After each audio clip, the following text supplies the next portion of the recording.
Hi, and welcome to part 4 of my intermediate PowerShell tutorial series. Today we're going to be taking a look at Pester for testing and unit testing. I'm going to be showing you how to create the tests, run the tests, and actually build out the tests such a way where they're almost going to run like functions and be just a lot easier to execute, especially for remote servers. Because a lot of times you're going to be using these tests to make sure that a server was deployed correctly, just making sure that all the services are installed, are running properly, just to make sure that the deployment was successful. And testing it with Pester is the easiest way that I can think about doing it other than logging into the server manually. But as we went over that in the last video, once you get over to like 2+ servers, that's kind of inefficient. So let's go ahead and let's get started. We're going to first take a look at the syntax for Pester. So there's a few keywords in Pester. There's going to be the describe block, context block, and the it block. So basically the way to look at it is the describe block will be kind of like your category. The context block will be your subcategory, and the it block will be the item that you're actually testing. So we're going to make a test today to test to make sure that Active Directory domain services are installed. And we're also going to make sure that the Windows Update service is running on our remote server. I just picked those two randomly because I'll have a desired output that I want to show you guys, just to show you guys a passed test and a failed test, just so we get all the possible outputs here. So let's go ahead and let's get started here. So we're going to do a describe block here, if I can spell properly. So in the describe block, we're going to put some single quotes and some open and close curly brackets here. And we are going to do, as the first category here, we're going to do check server. Now we're going to have our context block. The syntax for these blocks are all pretty much the same, except for the words. And then here we're going to put the context of checking Windows features. And then we're going to have another context block because we're checking for two things. And we're going to do check Windows services. All right. And then for the Windows features, we're going to be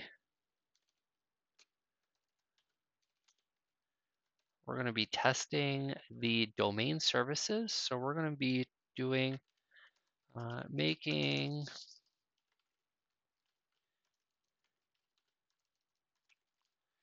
sure AD domain services is installed. And then we're just going to copy this block over here just so I don't have to type it out again. And we're going to say making sure Windows Update service is running. So in order to do those checks, what we're going to want to do is we are going to want to set up a variable here. We're going to put domain services, and we're going to do this equal to our invoke command here. So this we've learned in the last video. This is used for remoting. So we're going to do an invoke command computer name. For right now, we are going to set this statically to our server, which is RTS 2019. Again, if you want to run these types of commands, make sure to watch my video on PowerShell remoting, and also to get the environment set up, the Hyper-V videos. I'll be linking to those in the description. So once we have our invoke command and our computer name here, we're going to put in a script block. And then we're going to put in the script block here. We're going to do get Windows feature, and then the feature here, if I could just bring up my server for you guys. So in the commandlet for this is just going to be get Windows feature with the parameter name of AD domain services. And if I run this, just this here, we're going to see that we do get some data back. So let me just expand this out here. So we see that we do get quite a bit back. We get our computer name, we get our name, which is, and our display name, which is Active Directory Domain Services, which is what we want to see. We see that it is installed. We see the install state. We see that it is a role. We get tons of information here. So what we're going to be doing is we are going to be adding one last line here. We're going to do domain services dot installed, and we are going to pipe that to our last Pester syntax here, which is going to be should be, and that should be true.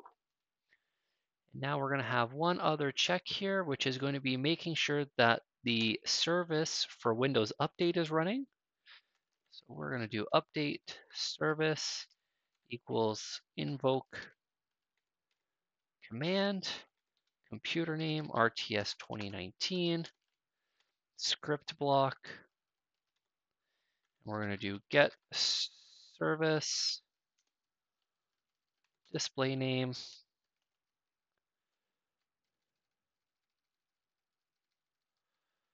and Windows Update. And then with that there, we are going to go ahead and we are going to do a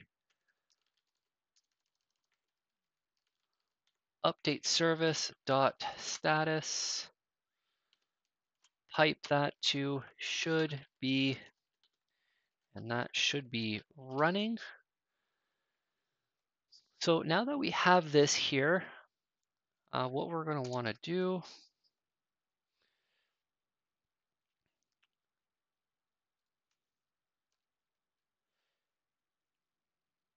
is if we just run this right now, you will see that it does work. It does some stuff. It doesn't really do the full test. We're going to see what the full test looks like.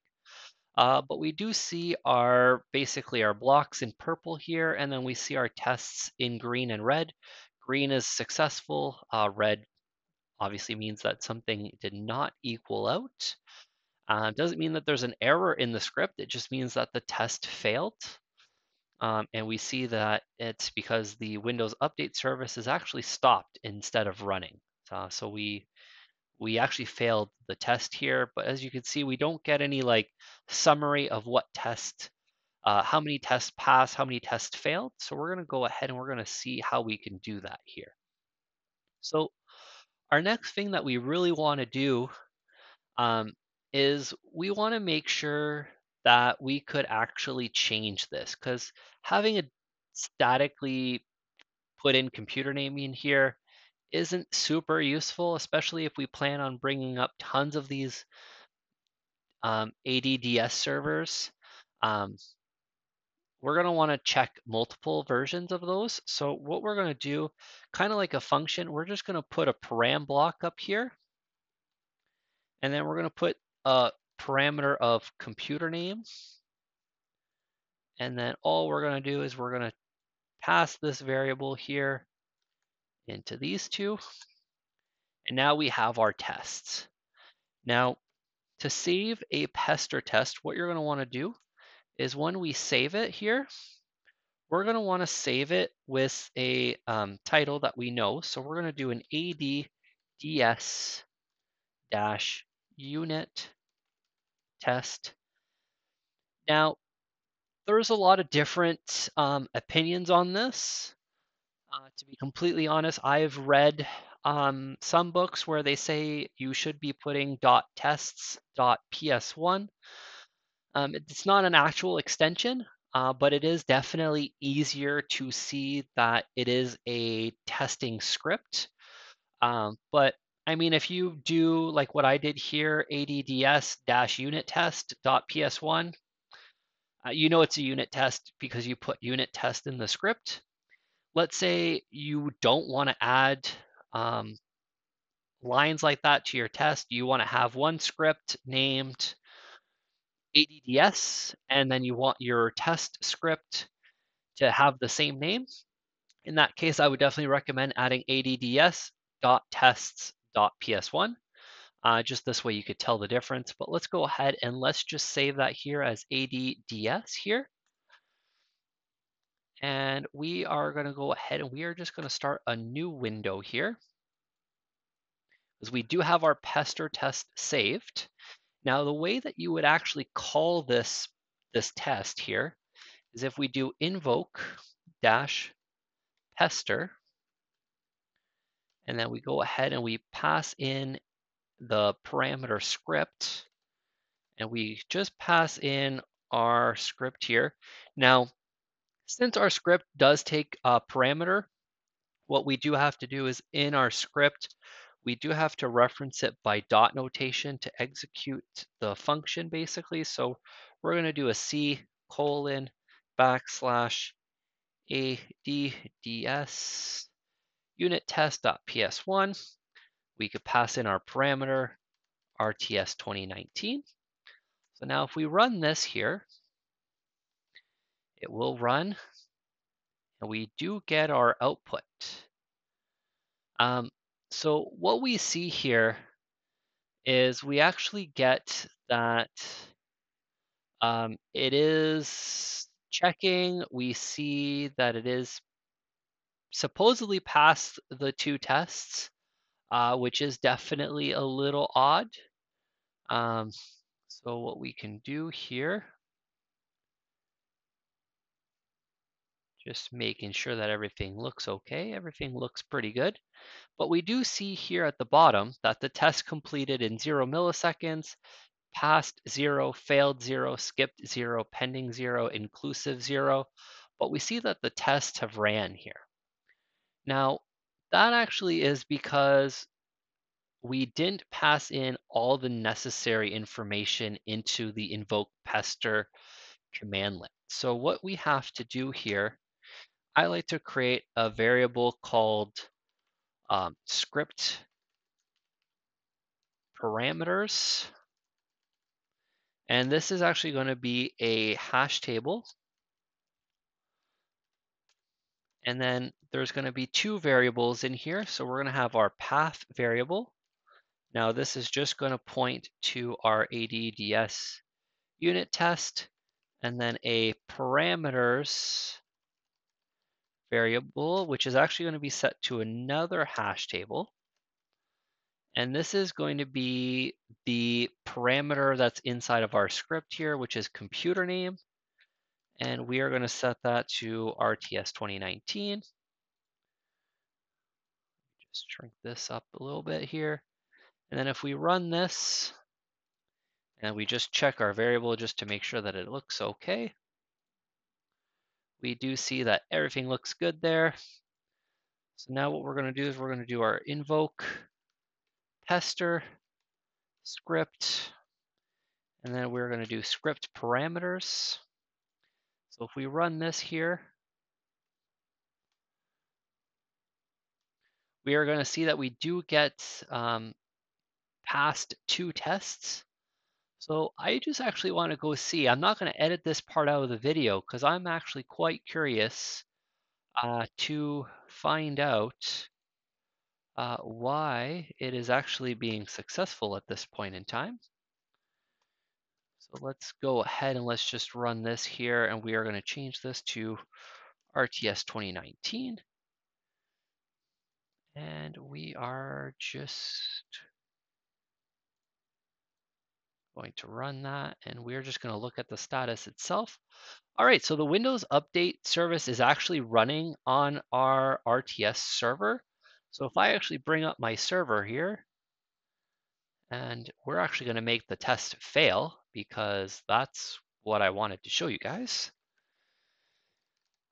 Get service, and then display.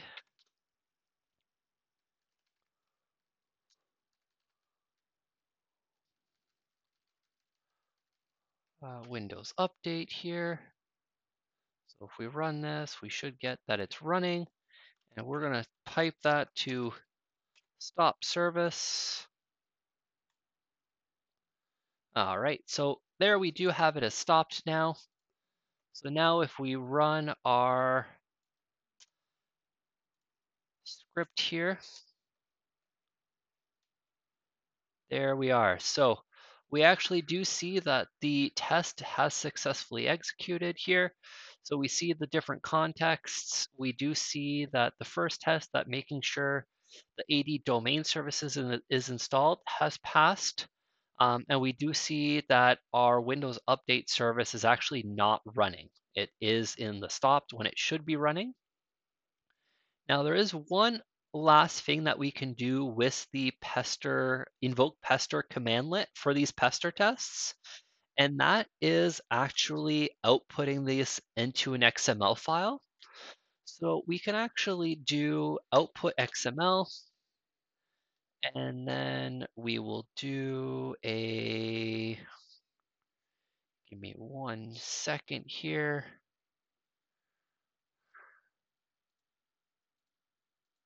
Running schedule. Okay. And then we are going to pass in